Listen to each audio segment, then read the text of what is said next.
നമ്മൾ എത്രമാത്രം തങ്ങൾ നമ്മളെ സ്നേഹിച്ചിട്ടുണ്ട്, എന്തെല്ലാം തങ്ങൾ പറഞ്ഞു തന്നിട്ടുണ്ട്. നിങ്ങൾ ഉറങ്ങുമ്പം വിരിപ്പ് കൊടയണേ, പുതപ്പ് ശരിക്ക് കൊടയണേ, ഉറങ്ങാൻ നേരത്ത് അടുപ്പിലെ തീയൊക്കെ കെടുത്തിയിട്ട് തന്നെ ഉറങ്ങണേ, വാതിലടക്കണേ, പാത്രം കമിഴ്ത്തി വെക്കണേ, മൂടി വെക്കണേ, വല്ല ഇഴജന്തുക്കളും വീഴാതിരിക്കാനാണ്.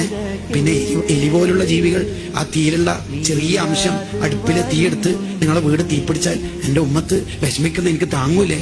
വിരിപ്പ് കൊടയണേ ഉറങ്ങുമ്പോ, വല്ല വെള്ള ഇഴജന്തുക്കളുണ്ട്. ഇങ്ങനെല്ലാം ആരാ പറഞ്ഞിരുന്നത്?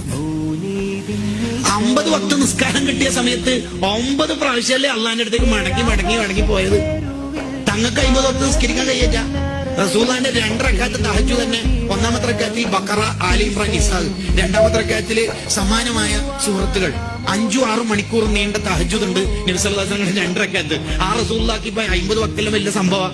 പക്ഷെ നമുക്കത് താങ്ങാൻ കഴിയാത്തോണ്ടാണ് പിന്നെയും അള്ള കാര്യമായിട്ട് കൊടുത്ത സമ്മാനം